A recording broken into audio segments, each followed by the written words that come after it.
할렐루야. 하나님의 큰 은혜가 함께하기를 주님의 이름으로 축원합니다. 세계적으로 유명한 동기부여 전문가 중에 행복을 그리는 철학자로 불리우는 분이 있습니다. 또 베스트셀러 작가로도 유명한데 호주 출신 앤드루 매튜스라고 하는 사람입니다. 그는 호주 남부의 농가에서 태어났습니다. 그리고 대학에서 법학을 공부했는데 그의 마음속에 나는 좀 더 행복해졌으면 좋겠다. 그래서 이 행복해지기 위해서 좀 꿈이 실현되는 일에 좀 유익한 나라로 가야 되겠다 해서 미국으로 건너갔어. 거기서 카툰리스트가 됩니다. 그러다가 그가 1988년에 책 하나를 썼어요. 행복해지는 법이라고 하는 책을 썼습니다. 그런데 이 책이 출간되자마자 자그마치 170만 부가 팔렸어요. 여러분들은 수준이 높아서 170만 부 팔렸다니 놀라지도 않네요. 170만 부 이상이 팔리면서 아주 단시간에 밀리언셀러가 됐습니다. 아주 그냥 짧은 기간에 많은 책이 팔려나가죠. 그걸로 끝나는 게 아니라 이상하게 이 사람이 책만 쓰면은 100만 부 이상이 팔리는 거예요. 그야말로 월드급 베스트셀러 작가가 된 겁니다. 돈 좀 벌었다는 얘기죠, 뭐. 많이 벌었습니다. 그런데 그가 이렇게 베스트셀러 작가가 됐다, 뭐가 됐다, 이 얘기를 하고 싶은 게 아니라 그가 쓴 행복해지는 법이라는 책에서 이런 말을 한 적이 있어요. 무슨 얘기냐면 사람에게는 크게 두 가지 가치관이 있는데 부정적인 가치관과 긍정적인 가치관이 있다 이 말이죠. 그런데 보면 긍정적인 가치관을 가진 사람은 어떤 일을 당해도 긍정적으로 바라보면서 행복을 찾게 된다는 거예요. 어떤 일을 당해도 그거를 긍정적으로 바라보면서 그 속에서 행복을 찾는다는 거죠. 그러나 부정적인 가치관을 가진 사람은 항상 상황을 어둡게 보고 스스로 불행하게 만들어 간다는 겁니다. 그래서 그가 이런 말을 해요. 우리가 긍정적인 가치관을 갖는 지혜가 필요하다. 이 얘기를 합니다. 긍정적인 가치관을 갖는 지혜가 필요하다. 그 중에 한 가지가 뭐냐면 자신을 소개할 때에 항상 좋게 소개하는 훈련을 하라는 거예요. 나를 소개할 때에 좋게 소개하는 훈련을 하라는 거죠. 좋게 소개하는 훈련 가운데 하나가 뭐냐면 나를 누군가에 나타날 때에는 언제나 밝은 얼굴로 나타내라는 거예요. 언제나 밝은 얼굴로. 물론 이게 유선은 아니죠. 사람들 보면은 그런 사람들이 있잖아요. 아주 작은 문제인데도 그 속에서 아주 세상 짐을 다 짊어진 것 같은 감정을 축적시켜 가지고 그거를 나타내는 사람들이 있잖아요. 나라 잃은 백성 같은 표정. 그렇게 하지 말고 항상 밝은 얼굴로 자기를 나타내라는 거죠. 걱정이 많아도 다른 사람을 대할 때는 화평한 모습, 즐거운 모습, 행복한 모습을 하라는 거예요. 그런 모습을 하다 보면 그것들이 점점 쌓이면서 내 성격을 긍정으로 만들게 되고 기뻐하고 유쾌하게 사는 모습을 그리며 살면서 내 삶이 진짜 그렇게 되어간다는 거예요. 내 삶이 그렇게 되어간다는 거예요. 여러분, 우리가 살아가면서 다양한 상황을 직면하게 되잖아요. 그런데 문제는 항상 기쁘고 즐거운 상황만 있는 것이 아니라는 거죠. 아프고 고통스러운 상황을 만날 때도 있습니다. 그러나 그런 상황이라 할지라도 우리는 그것을 가능성을 향한 기회로 삼으라는 겁니다. 우리가 만나는 모든 상황은 다 기회다라고 하는 생각을 가져야 한다는 거예요. 한번 따라해 볼까요? 내가 만나는 모든 상황은 다 기회다. 여러분, 우리가 그런 마음을 가져야 돼요. 내가 만나는 모든 상황은 다 기회다. 왜 그럴까요? 하나님의 자녀들은 그래야 합니다. 하나님의 자녀들이 그래야 될 이유가 있습니다. 우리 하나님은 어떤 분인가요? 최악의 위기도 기회로 만드시는 하나님이시라는 거죠. 여러분, 하나님께서 세상을 창조할 때 어떤 상황이었어요? 흑암이 깊음 위에 있고 그랬어요. 어두운 상황이었어요. 그 어두운 상황에서 하나님은 세상을 창조하신 분입니다. 우리 하나님 그런 분이라는 거죠. 또 여러분, 십자가의 위기 상황에서 구원의 기회로 만드셨습니다. 우리가 바로 그 하나님의 은혜 안에서 사는 하나님의 자녀들입니다. 그러므로 우리도 최악의 위기를 만날지라도 그거를 기회로 삼을 수 있어야 한다는 거죠. 왜냐하면 흑암의 상황에서 세상을 창조하신 전능하신 하나님의 자녀들이기 때문입니다. 우리가 그 하나님의 도우심을 받고 사는 자들이라 이 말입니다. 여러분, 모든 것이 다 하나님의 손 안에 있다는 우리가 믿고 살잖아요. 고난을 당해도 그 안에 하나님의 뜻이 있습니다. 우리가 어려움 속에서도 하나님의 뜻이 있습니다. 이것을 우리가 믿는다면 우리 속에 평안이 있겠죠. 우리가 이 세상에 사는 동안에 하나님께서 모든 일들을 통해서 선한 기회가 되게 하십니다. 사도 바울이 그거를 깨달아서 로마서 8장 28절에 이렇게 얘기합니다. 우리가 알거니와 하나님을 사랑하는 자 곧 그의 뜻대로 부르심을 입은 자들에게는 모든 것이 합력하여 선을 이루느니라. 믿습니까? 우리가 어떤 상황도 선하게 하시는 하나님을 우리는 믿어야 합니다. 그렇다고 우리가 무기력하게 살라는 말은 아닙니다. 왜냐하면 모든 환경을 선하게 하시는 그리고 인도하시는 하나님이지만 기회를 흘려보내는 것까지 허용하지는 않기 때문입니다. 우리 속담에 조막손이 달걀 놓치듯 한다는 말이 있습니다. 너무나 손이 작아서 달걀을 주어줘도 자꾸 놓친다는 거죠. 물거나 기회를 잡지 못하고 놓치는 모양을 비유로 일컬어 한 말입니다. 기회가 주어졌는데 그것을 계속 잡지 못하고 놓친다는 거예요. 조막손 달걀 놓치듯이 기회를 손에다 주어줘도 그걸 자꾸 놓친다 이 말이에요. 하나님의 은혜에 있어서도 마찬가지입니다. 달걀을 놓치듯이 기회 받을 기회를 놓쳐버리는 거예요. 그런데 여러분 기억하십시오. 그 놓쳐버린 기회가 다른 게 아니라 구원받을 기회라면 얼마나 비극이 되겠습니까? 죄사함 받고 영생 얻는 기회였는데 그걸 놓쳤다면 얼마나 비극이겠느냐 이 말이에요. 여러분, 구원받을 기회는 오직 이 세상에 있을 때에만 해당이 됩니다. 천국 가는 길은 오직 이 세상에서만 기회가 있습니다. 오늘 말씀이 그거를 강조하고 있습니다. 오늘 본문의 말씀은 우리가 너무나 잘 알고 있는 부자와 나사로의 비유입니다.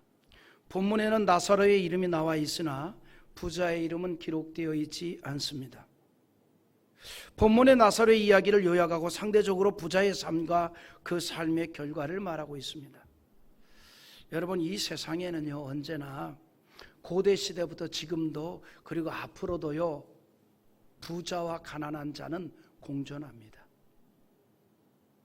여러분, 우리가 속지 마십시오. 모든 사람이 똑같이 살 수는 없는 거예요.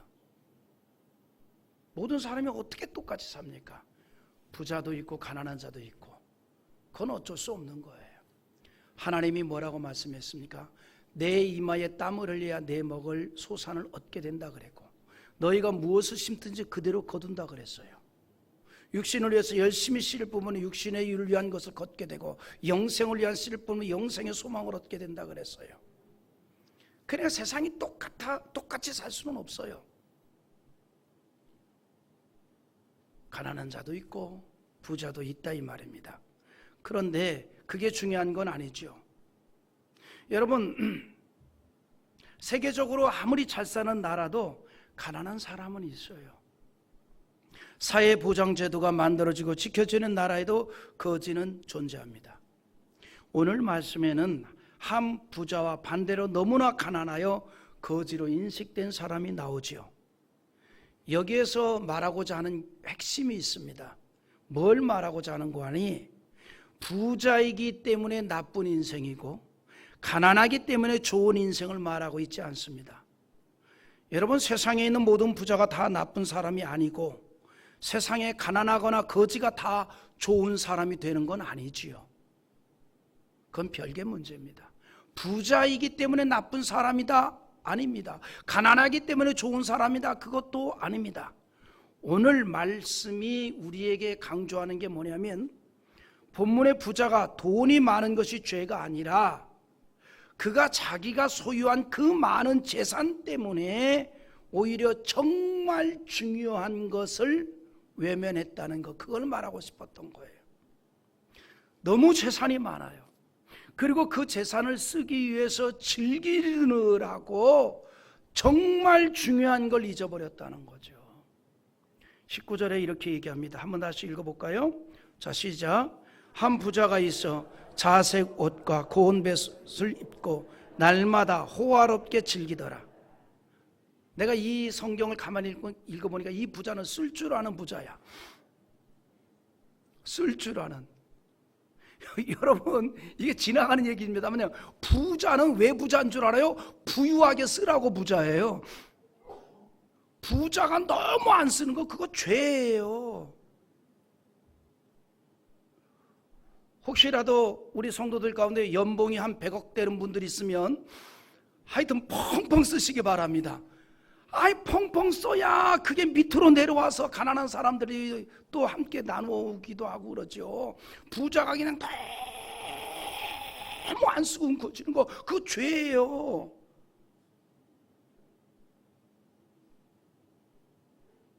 내가 이런 말이니까 속으로 연봉 1억이면 좋겠다.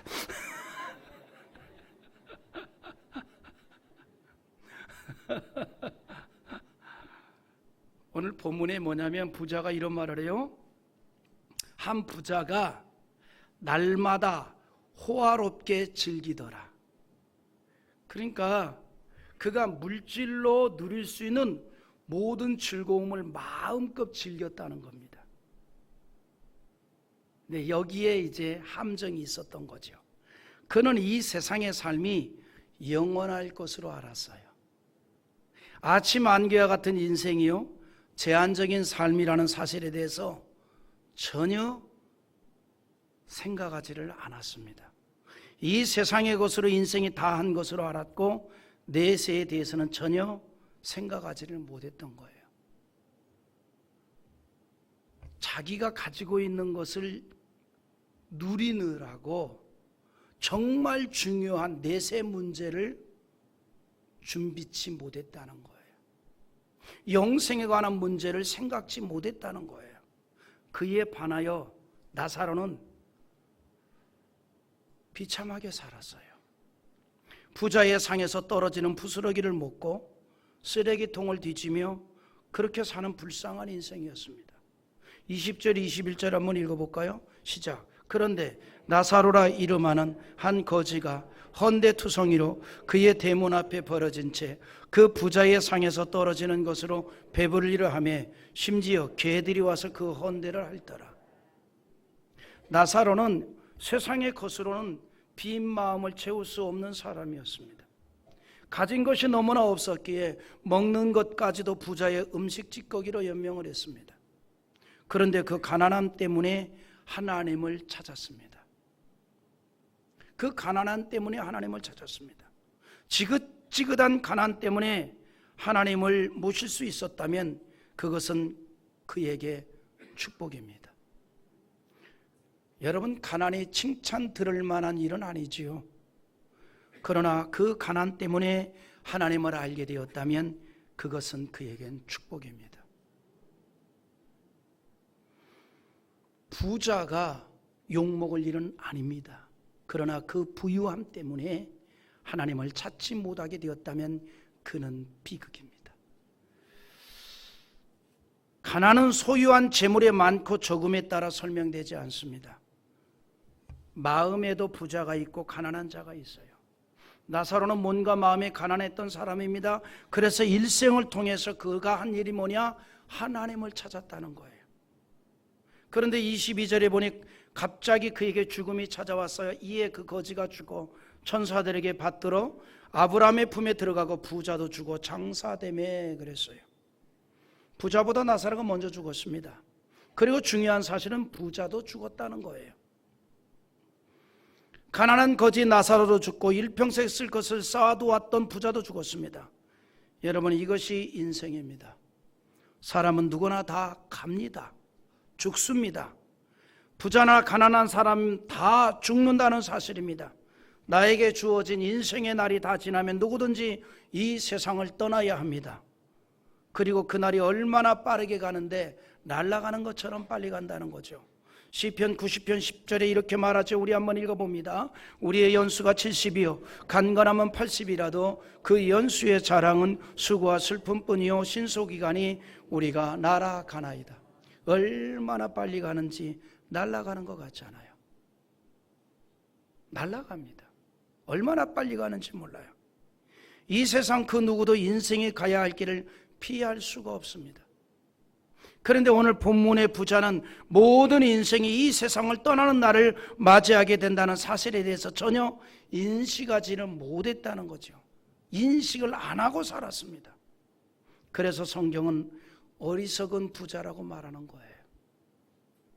누구도 죽음을 피할 수 없습니다. 모든 인간은 죽음을 맞이할 것이고 죽음 이후 인간은 필연적으로 둘 중에 한 곳을 맞이하게 됩니다. 제가 오늘 말씀의 제목이 좀 독특해요. 천국과 지옥이 준비되어 있어요. 천국과 지옥이 기다리고 있습니다. 이 세상 누구든지 둘 중에 한 곳은 가게 되어 있습니다. 천국 아니면 지옥을 갈 수밖에 없습니다. 그래서 천국과 지옥이 기다리고 있다는 겁니다. 오늘 말씀이 그걸 말하고 있습니다. 우리는 누구든지 천국 아니면 지옥을 만나게 됩니다. 먼저 부자가 간 한 지옥의 한 장면을 우리가 보게 됩니다. 23절에 보니 그가 음부에서 고통 중에 눈을 들어 멀리 아브라함과 그의 품에 있는 나사로를 보고 그렇게 말합니다. 그가 음부의 고통 중에 있었다 그랬습니다. 그는 이 세상에서 영원히 행복하게 살 것으로 생각을 하였지만 그래서 자기가 가진 모든 것을 가지고 누렸습니다. 하루하루가 너무너무 즐거웠습니다. 그러나 그를 기다리고 있는 것은 지옥의 고통이었다는 거죠. 하지만 부자는 세상에서 사는 동안에 이 지옥에 대해서 전혀 인식을 하지 않았습니다. 그런데 성경을 보면 지옥을 너무나도 자주 언급하고 있습니다. 예수님은 천국에 대해서만 말하지 않았습니다. 상대적으로 지옥에 대해서도 자주 말씀했습니다. 예수님은 복음서에서만 지옥에 대해서 18번이나 강조하고 또 얘기했습니다. 그것은 예수님의 마음을 그대로 보여주는 거예요. 예수님은 사람들이 지옥으로 가는 것을 절대 원하지 않기 때문입니다. 그래서 천국과 함께 지옥을 자주 언급하고 있습니다. 여러분, 복음이 천국을 먼저 말하지 않습니다. 복음은 지옥을 먼저 말하고 있습니다. 예수님의 입에서 지옥이라는 말이 18번이나 나왔다는 이 사실에 우리는 주의해야 합니다. 이것을 무시하면 안 됩니다. 복음의 핵심은 천국에서부터 시작되는 것이 아니라 지옥으로부터 시작입니다. 예수님은 지옥으로 갈 우리의 인생을 구원하여 천국으로 인도하기 위해서 이 세상에 오셨고 십자가의 제물이 되었습니다. 그래서 성경은 지옥의 고통을 먼저 말하고 있는 거예요. 이거를 잊지 말라는 겁니다. 오늘 여러분, 우리가 천국 가기 위해서 예수 믿습니다. 그러나 기억하십시오. 지옥 안 가려고 예수 믿는 겁니다. 둘 중에 하나입니다. 천국 아니면 지옥이 기다리고 있습니다. 그래서 복음의 역사는 지옥으로부터 말하고 있는 거예요. 어리석은 인생을 대해서 말합니다. 그거를 잊고 사는 게 비극이라는 겁니다.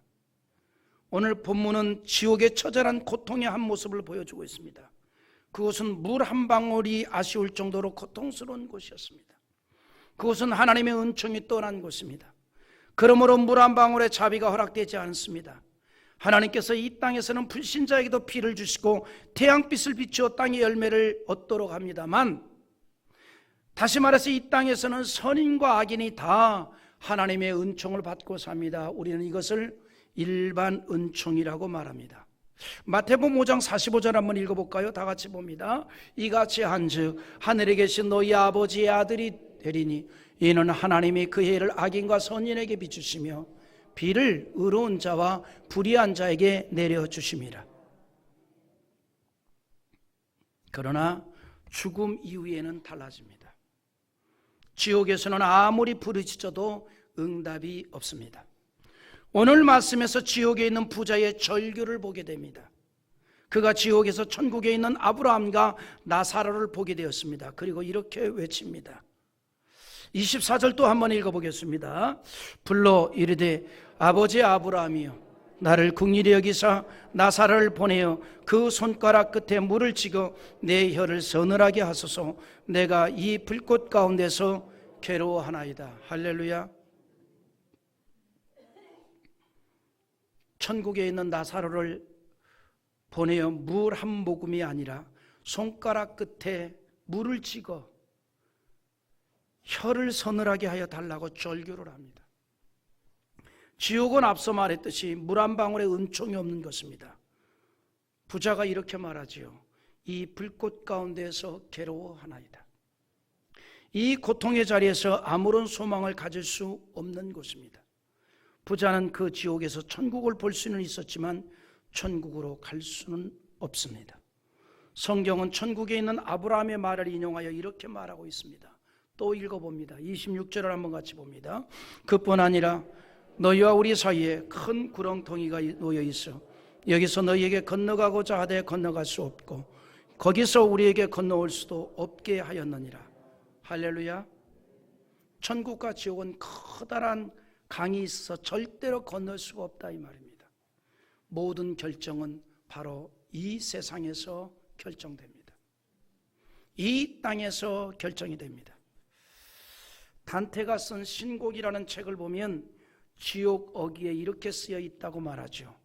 이곳을 들어가는 자는 희망을 버릴지어다.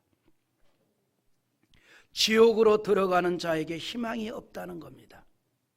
그거는 망상일 뿐입니다. 지옥에 간 사람에게 희망이 없다 이 말이죠. 예수님께서 지옥을 말씀하는 이유가 여기에 있습니다. 이 세상에는 비유에 나오는 부자와 같은 인생의 사람들이 너무나 많기 때문입니다. 영적으로 보면 어리석은 사람들이 얼마나 많은지 몰라요. 이 땅에서의 삶이 전부인 줄 압니다. 그리고 이 땅에서의 모든 것이 영원할 줄 압니다. 예수님께서는 이 세상의 본문 속의 부자와 같은 사람들이 예수를 믿고 구원받기 위하여 오늘 이 비유의 말씀을 우리에게 하신 겁니다.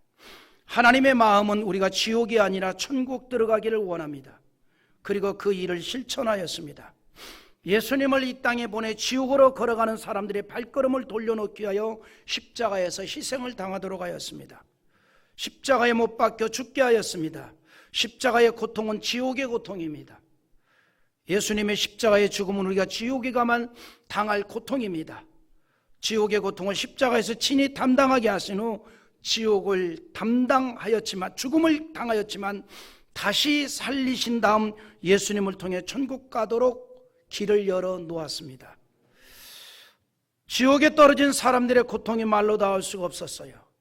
그래서 예수님은 지옥으로 가는 사람들 향하여 이렇게 외칩니다. 지옥의 고통이 얼마나 크면 지옥의 고통이 얼마나 아픔이 되면 차라리 손발이 잘릴지언정 천국에 가는 게 낫다. 주님의 선언입니다. 우리 한번 천천히 읽어봅시다. 마태복음 18장 8절과 9절입니다. 같이 한번 읽어봅니다. 시작. 만일 내 손이나 내 발이 너를 범죄하게 하거든 찍어내버리라. 장애인이나 다리 저는 자로 영생에 들어가는 것이 두 손과 두 발을 가지고 영원한 불에 던져지는 것보다 나으니라. 만일 내 눈이 너를 범죄하게 하거든 빼어내버리라. 한 눈으로 영생에 들어가는 것이 두 눈을 가지고 지옥불에 던져지는 것보다 나으니라. 여러분, 이 말씀이 대단히 무시무시한 얘기입니다. 눈으로 죄를 짓고 지옥 가는 것보다 그 눈을 빼버리고 천국 가는 게 낫다는 거예요.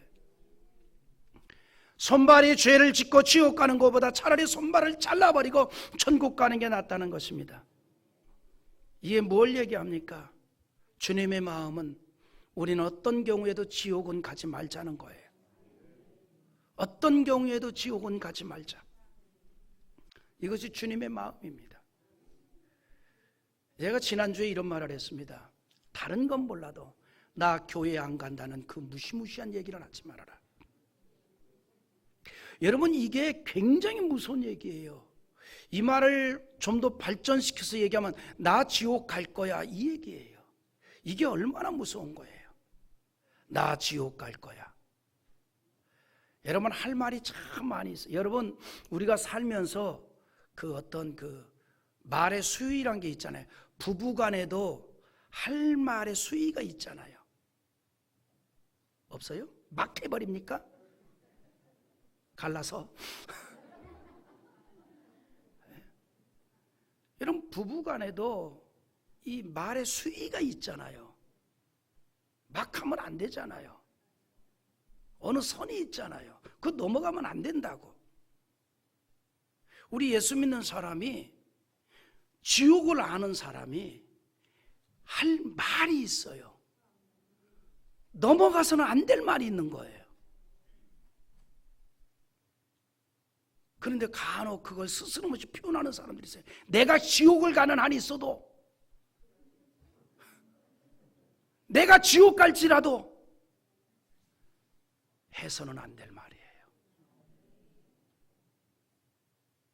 우리는 마음으로 믿어 구원을 이루고 입으로 시인하여 이게 확정을 이루어 가는 거예요. 그래서 중요한 겁니다. 주님의 마음은 우리가 지옥 가는 거 아니에요. 천국을 강조하고 있어요. 우리 인생은 누구든지 말씀드린 대로 죽음을 맞이합니다. 어길 수 없는 분명한 사실입니다. 그리고 두 곳에서 한 곳이 기다리고 있어요.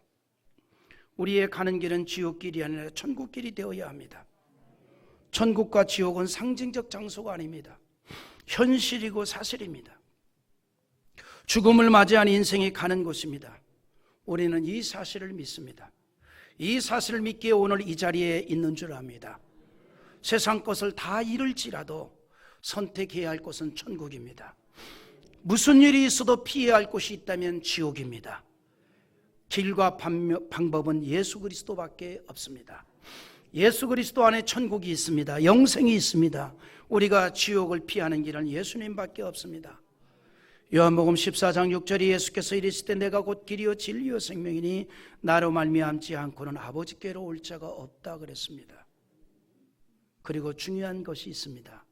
지금이 바로 기회라는 거예요. 죽음 이외에는 기회가 없습니다. 오늘 말씀에 나오는 이 부자는 이 귀한 사실을 지옥에 가서 깨달았습니다. 그러나 그때는 이미 기회가 지났습니다. 지옥은 지옥 가기 전에 깨달아야 합니다. 지옥을 가기 전에 깨달아야 된다는 거예요. 그래서 그가 세상에 남아있는 그들의 형제들이 자기와 같이 지옥으로 오지 않도록 하기 위해서 나사로를 보내어 그들에게 지옥에 오지 않도록 해달라고 요청을 합니다. 27절과 8절 한번 또 읽어보겠습니다. 이르되 그러면 아버지여 구하노니 나사로를 내 아버지의 집에 보내소서. 내 형제 5이 있으니 그들에게 증언하게 하여 그들로 이 고통을 받는 곳에 오지 않게 하소서. 여러분, 이것이요 지옥에 간 사람들의 마음이에요. 지옥에 간 사람들의 마음은 내 형제들, 내 자녀들, 나를 아는 사람들이 이곳에 오지 않기를 정말 학수고대해야 한다는 거죠. 이 부자를 통해서 우리에게 그걸 보여주고 있습니다. 여러분, 이 마음이 우리가 이 땅에서 가져야 할 마음입니다. 지금 가져야 합니다. 이 세상의 모든 것은 다 기회가 있습니다. 때가 있습니다. 전도서 3장 1절에 범사에 기한이 있고 천하만사가 다 때가 있다 그랬습니다. 우리 인생에 다 때가 있어요. 불신자가 신자가 되는 것도 때가 있고 기회가 있습니다. 성도가 은혜를 받는 것도 다 때가 있어요. 주의 이름으로 충성할 수 있는 것도 다 때가 있는 겁니다. 고린도후서 6장 2절 한번 읽어보겠습니다. 이르시되 내가 은혜 베풀 때에 너에게 듣고 구원의 날에 너희를 도왔다 하였으니 보라 지금은 은혜 받을 만한 때요 보라 지금은 구원의 날이로다. 여러분, 생명이 내 것이 아니잖아요. 생명이 내 것이라면 얼마든지 내 생명을 내가 조절할 수 있잖아요. 그러나 내 것이 아니기에 내가 조절을 못하는 겁니다. 이 세상 모든 것이 다 내 것이 아닙니다. 우리는 언제라도 하나님께서 부르시면 세상을 떠나야 합니다. 지금이 주님을 믿고 신앙생활을 해야 할 때임을 우리는 절대로 놓치지 맙시다. 이것은 나이 많은 분들만 해당되는 게 아니에요. 젊은 청년들에게도 해당이 됩니다. 그래서 전도서 12장 1절과 2절이 이렇게 말하는데 우리 한번 다 같이 읽어보겠습니다. 너는 청년의 때에 너의 창조주를 기억하라. 곧 곤고한 날이 이르기 전에 나는 아무 낙이 없다고 할 해들이 가깝기 전에 해와 빛과 달과 별들이 어둡기 전에 비 뒤에 구름이 다시 일어나기 전에 그리하라. 다시 말해서 인생의 황혼이 찾아오기 전에 하나님을 찾으라는 겁니다. 여호와를 의지하는 자가 되라는 겁니다. 사랑하는 성도 여러분, 우리는 오늘이 천국을 준비하는 날이 되기를 바랍니다. 항상 우리 입술의 고백은 믿음의 고백이 되고 우리의 삶은 신앙적인 삶이 될 수 있기를 힘쓰는 자 되기를 바랍니다. 우리는 어떤 경우에도 말씀드린 대로 불신앙적인 말을 멈추기를 바랍니다. 우리의 입술의 고백으로 구원을 받기 때문입니다. 다시 한번 로마서 10장 9절과 10절을 한번 읽어보겠습니다. 내가 만일 내 입으로 예수를 주로 시인하며 또 하나님께서 그를 죽은 자 가운데 살리신 것을 내 마음에 믿으면 구원을 받으리라. 사람이 마음으로 믿어 의에 이르고 입으로 시인하여 구원에 이르느니라. 입으로 시인하여 구원을 얻는다 그랬어요. 다시는 교회에 안 나간다는 말 하지 맙시다. 다시는 지옥 간다는 말 하지 맙시다.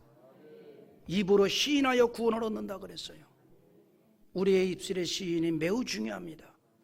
사랑하는 성도 여러분, 우리의 입술은 신앙의 열매가 맺어지고 오늘 밤 나의 생명을 불러갈지라도 나는 천국에서 발견될 수 있는 믿음의 사람들이 될 수 있기를 주님의 이름으로 축원합니다.